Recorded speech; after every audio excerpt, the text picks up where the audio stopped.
এই দেখুন অ্যাপেল কিনেছি, আঘা অ্যাপেল। অ্যাপেলের আইফোন কিনতে না পারি, অ্যাপেল তো কিনেছি। দেখতে কিছুটা একই, শুধু ফোনের পেছনে কপি পেস্ট করে দেবো, তাহলেই হয়ে যাবে আইফোন। আজকে ব্লগে শুরুতেই বলে দিচ্ছি যে আজকে ব্লগটাও শুরু হবে যোগা দিয়ে আর শেষও হবে যোগা দিয়ে। তো good morning, welcome back to my channel. আজকে সকালবেলা একটু হেলদি খাওয়ার ইচ্ছা হচ্ছে। প্রত্যেক দিনই তো মুড়ি খাই, নাহলে রুটি খাই, নাহলে পাউরুটি খাই। আজকে আগের দিন রাত্রেবেলা আপনারা দেখলেন একটু মটর ভিজিয়েছিলাম আর ছোলা ভিজিয়েছিলাম, তো ওটার মধ্যে কয়েকটা আলু দিয়ে নুন দিয়ে দুটো সিটি দিয়ে দেবো। তারপরে আমার ওই যে চপারটা আছে ওর মধ্যে শসা, পেঁয়াজ, কাঁচা লঙ্কা, টমেটো, ধনে পাতা, গাজর সব কিছু একসাথে ভালো করে চপ করে নেব। ওর মধ্যে একটু বিট নুন দেবো, গোলমরিচ দেবো একটু লেবুর রস দিয়ে একটা সুন্দর চাট বানাবো। সেদ্ধ ছোলা দিয়ে খেতে যা লাগে না। তো আমি কাবলি চানাও অর্ডার দিয়েছি, কাবলি চানাটা আমার শেষ হয়ে গেছিলো, তাই এমনি নর্মাল চানা দিয়ে করছি। কাবলি চানাতে আরও বেশি ভালো লাগে। এর মধ্যে আপনারা যে খেজুর হয়, খেজুর অ্যাড করতে পারেন, টক দই অ্যাড করতে পারেন, সাথে আপেলের কুচি, কলার কুচি। এটা মানে একদম যাকে বলে হাই প্রোটিন একটা স্যালাড হয়ে যাবে।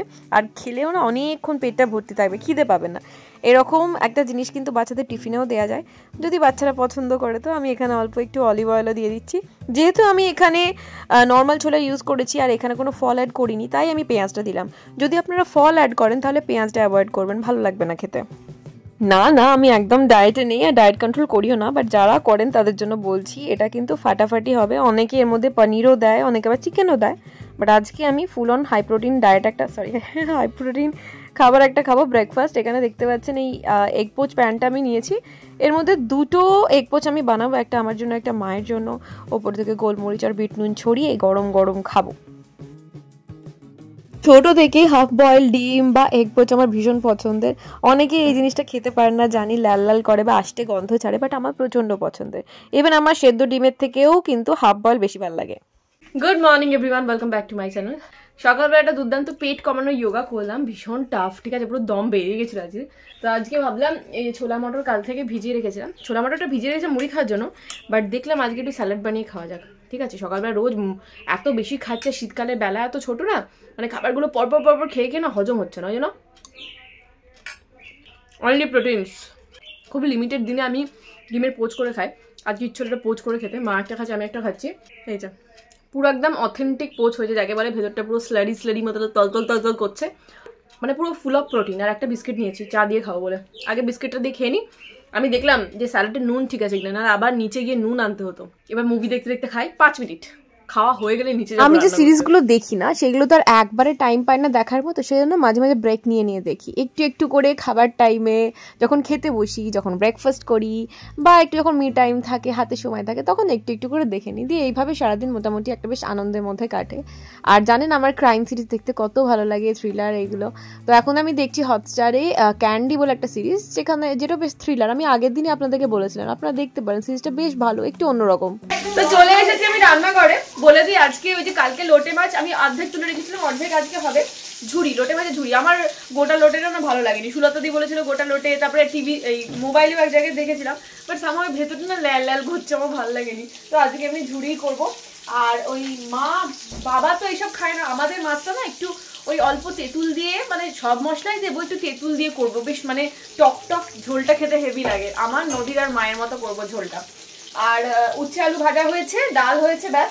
আর রাতের জন্য এই যে ঘুগনি হবে, ঘুগনি।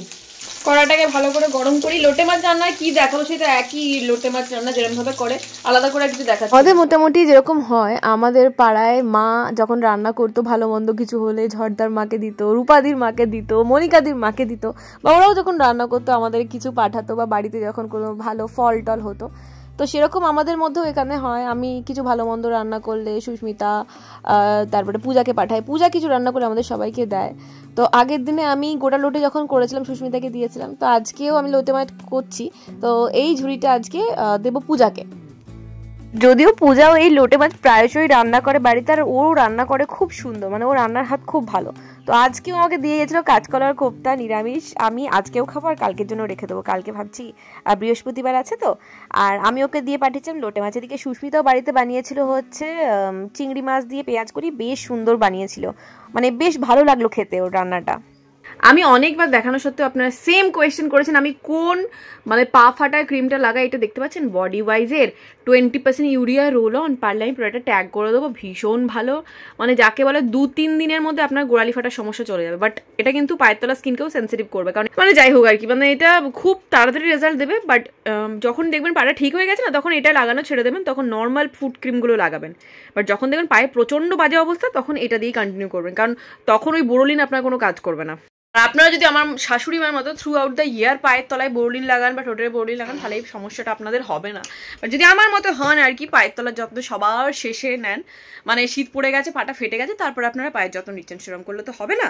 তো তখন কি করবেন, মানে এত বাজে অবস্থা যখন থাকবে, তখন প্রথমে এই জিনিসটা দিয়ে ঠিক করে নেবেন পায়ের তলাটা। যখন দেখবেন ঠিক হয়ে গেছে, তখন ক্র্যাক ক্রিম বা বোরোলিন এই সমস্তগুলো লাগাতে পারেন। এই সন্ধ্যে থেকে আমরা কিছুই ব্লগ করা হয়নি, কিচ্ছু না, আমরা হাঁটতে গেছিলাম, তারপর পুজোর সাথে গল্প করলাম, সবই করেছি, বাট কিচ্ছু ইয়ে করা হয়নি আর কি, মানে শ্যুট করা হয়নি।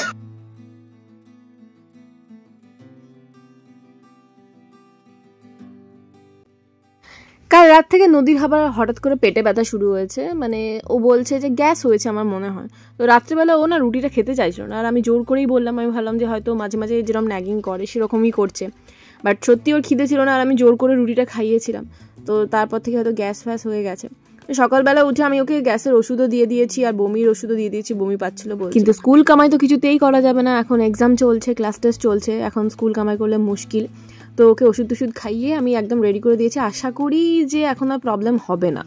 ছোটবেলা থেকে আমি শুনতাম যে শীতকাল হচ্ছে সব থেকে ভালো খাওয়ার সময়, খুব হজম ভালো হয়, বাট আমার ক্ষেত্রে না ব্যাপারটা উল্টো। আমার মনে হয় গরমের সময় হজমটা আমার বেশি বেটার হয় শীতের থেকে। শীতে না খুব তাড়াতাড়ি পেট গরম হয়ে যাওয়ার চান্স থাকে। এটা কি শুধু আমার সাথেই হয় না, এটা অ্যাকচুয়ালি নিয়ম, ভগবান জানে। সুন্দর করে মুখে লাগাও, ঘষে ঘষে, ভালো করে ইয়ে কর, নাহলে ফেটে যাবে ঠোঁটটা। কপালে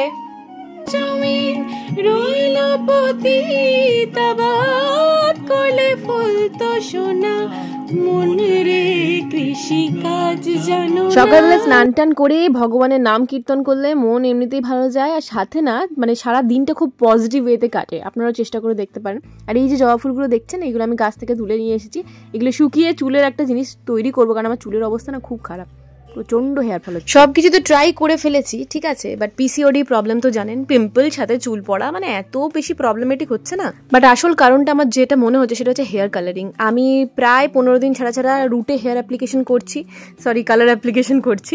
তো কালার অ্যাপ্লিকেশন করার জন্য কি হচ্ছে না, মানে খুব তাড়াতাড়ি হেয়ার থিনিং হচ্ছে, কিন্তু কিছু করারও নেই, সাদা চুল ঢাকার জন্য এগুলো করতেই হবে। মানে কি যে দুবিধার মধ্যে পড়েছি আর কি বলবো। আজকে নদী চলে যাওয়ার পরে আমি এখন করছি ডিটক্স যোগা, আর ডিটক্স যোগা করার পর আমি যাবো ছাদে, কারণ ছাদে একটু ফুলের যে টবের অবস্থা খুবই খারাপ। গরমকালে সেরকম ফুল কিছু লাগায়নি ছাদে, সব নর্মালি ছিল, ওই পুদিনা পাতা, কয়েকটা জেড প্ল্যান্ট, ফ্লেড প্ল্যান্ট আছে। তো ওইগুলো যেগুলো নষ্ট হয়ে গেছে ফুলের জায়গাগুলো, সেইগুলো ভাবছি আবার ঠিকঠাক করে এবার শীতে স্পেশাল কিছু ফুল বা ফল লাগাবো। ফল মানে ওই শশা বা সবজি বেশি লাগাবো, ফল আর কি হবে। অনেকদিন ধরেই ভাবছি যে একটু নার্সারিতে যাবো, সকালবেলায় গিয়ে একটু ফুল গাছ টাছ নিয়ে আসবো, বাট মিস্টার মুখার্জি না একদম সময় হচ্ছে না। সকালবেলায় ওর কোনো না কোনো কাজ, ছুটির দিনগুলো তো লেগেই রয়েছে, আর দেখতেই পাচ্ছেন বেশিরভাগ রবিবার আমাদের প্যাকড আপ থাকে। আচ্ছা, তো শীতকাল এসে গেছে, বুঝতেই পাচ্ছেন, এখন ফুল ফলের মরশুম শুরু হবে। আমি অলরেডি অনেক কিছু অর্ডার দিয়েছি আর অনেক কিছু লাগিয়েওছি। তো আগের বছরে আমি কিনেছিলাম, এটা দেখতে পাচ্ছেন, গ্রো ইট ইয়োরসেলফ, এটা একটা ব্লসম অপটিমাইজার, মানে ফুল ফল এগুলো খুব ভালো হবে। তো এইগুলো আমি তো দেবো ডেফিনেটলি, বাট ফুল গাছ এখনো কিছু লাগাইনি। ফলের ওপরে দেবো কিনা এখন ভাবছি, দেবো না, এটা ফুলের গাছে দেওয়াটাই বেটার, ফলমূল খাবো। আর এটা দেখতে পাচ্ছেন, এটা হচ্ছে পটাশ। এই পটাশগুলো মাটি দিয়ে তৈরি, মানে ফুল গাছ লাগানোর আগে দিয়ে তৈরি করলে এটা খুব ভালো। তো কয়েকটা দেবো আর কি। এটা ফার্স্টে আমি এর মধ্যে মেশাবো, 1 লিটার জলের মধ্যে 2 থেকে 4 ml দিয়ে এটা ভালো করে স্প্রে করতে হয়। বলো, এই যে আরেকজন এসে দাঁড়িয়ে আছে। কাঠ আনোনি? কাঠ কালকে রান্না হবে। কি লিকুইড? হ্যাঁ, এটা ফুল গাছে স্প্রে করবো। ওপরে আমার কাগজ ফুলগুলো আছে না, এখনই তো ফুলটা ধরবে ভালো, এখন স্প্রে করব। প্রথমত দেখা, আমার টবগুলো এখনো রেডি করা হয়নি, ঠিক আছে।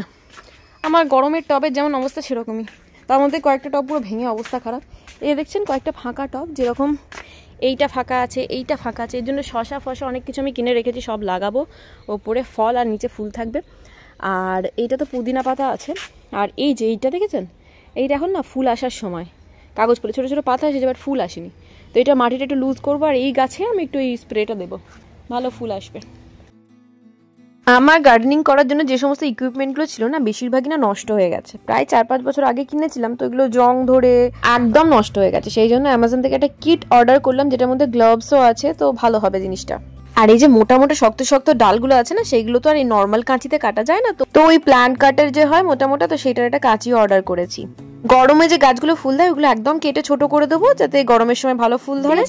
এই গাছটা তো ঠিক আছে, বাট এই বড় গাছটা একটু কাটিং করতে হবে, কাটিং করে রিপোর্টিং করতে হবে। দেখুন গোড়ার কি অবস্থা, প্রায় 6-7 বছরের পুরনো গাছ। এটা আমার দ্বারা হবে না, এটা অনেক ভারী। হামজাকে ডেকে এটা করাবো। এই যে সুলতাদিকে একটা দায়িত্ব দিয়েছি, সেটা হচ্ছে প্রতিদিন সবজি কেটে এই বালতিটার মধ্যে ফেলবে, আর এটার মধ্যে জল দিয়ে রাখবো। এই সবজি পচা জল আমি গাছে বা ফলের গাছে দেবো, বুঝলে? কোনো ফেনপিকের কোনো দরকারই নেই, এতেই এত সুন্দর ফল আর ফুল হবে। হ্যাঁ, শুধুমাত্র তাহলে ভালো তো। পেঁয়াজ সব ছাড়িয়ে এটার মধ্যেই রাখবে, বুঝলে? আমি কাল থেকে নিয়ে প্লাস্টিক করে রেখে দেবো, নিয়ে আমি একটা সাইডে রেখে দিচ্ছি এগুলো বাইরে। এটা বাইরে, আমি ওই বালতি তাহলে ফেলে দিই। হ্যাঁ এই বাইরেটাই রাখবো, কারণ এখান থেকে গাছে দিতে সুবিধা হবে। এই সুরাকের পাশে রেখে দিচ্ছি। একটু আপডেট দিয়ে দিই, এই যে হচ্ছে আমার ফুলকপি, বাঁধাকপি, ব্রকলি সব মিলিয়ে মিশিয়ে রয়েছে। একদম ছোটো ছিল, ওর থেকে একটু বড় হয়েছে, বাট এগুলো আদৌ কটা হবে সেটা হচ্ছে চাপের ব্যাপার। এই যে সব ভালোই রোদ পাচ্ছে, ছাদে রাখার দরকার নেই, এখানে না বেশ ভালোই রোদ পায়। আমার পূর্ব দিকে বাড়ি তো, মানে ইস্ট ফেসিং, তো সেই জন্য মোটামুটি সকাল থেকে 12টা পর্যন্ত কন্টিনিউয়াস রোদ পায়।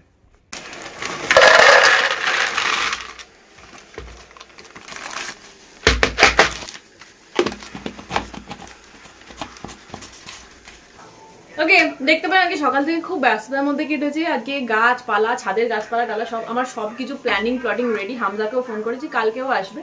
তো আমি বললাম না, কালকে ওই কাগজ ফুলের গাছটাকে নিচে নামাবো, বড়টা নিচে নামিয়ে ওটা টবটা চেঞ্জ করবো। বড় একটা টব আছে, মাটিটাও চেঞ্জ করে ওর মধ্যে একটু ভার্মি কম্পোস্ট, পটাশ দিয়ে গাছটাকে আবার রিপোর্টিং করবো। পুরো কেটে দেবো, দিয়ে একদম ছোট করে সাইজে ওটাকে রিপোর্টিং করবো, এই প্ল্যানই আছে, দেখা যাক। হ্যাঁ, মাঝখানে মিস্টার মুখার্জি বাড়ি ফিরলে ওকে নিয়ে আমি যাবো সোজা মুচিসা গিয়ে শীতের সমস্ত পিটুনিয়া, 4-5 রকমের গাঁদা, লাল নীল হলুদ তো গাঁদা পাওয়া যায় না, হলুদ, কমলা, ঝুমকো গাঁদা, তারপরে চাপ গাঁদা, সমস্ত কিছু কিনে নিয়ে আসবো, মোটামুটি 10-20টার মতো। আর সাথে ওই শীতের যে সমস্ত স্পেশাল গাছগুলো হয় সবই নিয়ে আসবো এক এক করে। প্রত্যেকটা টব রেডি করব। আমি মাটিতে বসাচ্ছি না, তার একটাই কারণ মাটিতে না খুব তাড়াতাড়ি পোকা লেগে যায়। জল অনেকদিন ধরে রাখি ঠিক আছে, বাট টবের ক্ষেত্রে যতটা আপনি হ্যান্ডেলিং ভালো করতে পারবেন, যেখানটা রোদ পাচ্ছে না সেখানটা তুলে নিয়ে গিয়ে একটু রোদে দিতে পারবেন, বাট মাটির ক্ষেত্রে এটা হবে না। আর একটা সাইডটা না আমাদের যেখানে বেশি জায়গা বাগানের, সেই জায়গাটা পুরোটাই মিস্টার মুখার্জি গাড়ি রেখে এমন আওতা করে দিয়েছে ও রোদই এসে পৌঁছায়, ওখানে গাছ একদমই হবে না। সাইডটা যা রোদ পায়, তো সেই জন্যই ভেবেছি টবে লাগাবো এবারে গাছ। সেসব কথা পরে হচ্ছে। এই যে দেখতে পাচ্ছেন মুড়ি নিয়ে নিয়েছি, কালকের ঘুগনি আছে, ঘুগনি দিয়ে মুড়ি খাবো। ঘুগনি দিয়ে রুটি খেতে না মুড়ি খেতে কারা বেশি পছন্দ করেন কমেন্টে জানাবেন, আমি কিন্তু মুড়ির ভক্ত। মিক্সির এই বোলটার মধ্যে অল্প একটু কাজু বাদাম, পোস্ত আর একটু চালমগজ ভিজিয়ে রেখে দিচ্ছি। আলাদা জায়গায় পোস্ত ভেজালে কি হয় বলুন তো, পোস্তগুলো কিছুটা ওঠে আবার কিছুটা ওঠে না, সেজন্য একবার এই মিক্সার গ্রাইন্ডারের বাটিটার মধ্যেই ভিজিয়ে রেখে দিচ্ছি। রাত্রেবেলা ভাবছি একটু পনির বানাবো, তো ওই জন্যই। আর রুটি হলে রুটি হবে, আর রাইস করলে রাইস করবো। ওকে ডান, ঠিক আছে, আমার খাওয়া হয়ে গেছে ঘুগনি মুড়ি, আর রাত্রে যা রান্না করবো সেটা জোগাড় যন্ত্র হয়ে গেছে। এখন বাজছে 11টা, এখন আমি এডিটিংয়ে বসবো। আজকের ব্লগটা এখানে শেষ করেছি, দেখা হচ্ছে কালকে একটা ফাটাফাটি সুন্দর ব্লগের সাথে। ততক্ষণ পর্যন্ত ভালো থাকবেন, সুস্থ থাকবেন, সবাইকে ভালো রাখবেন, বাই।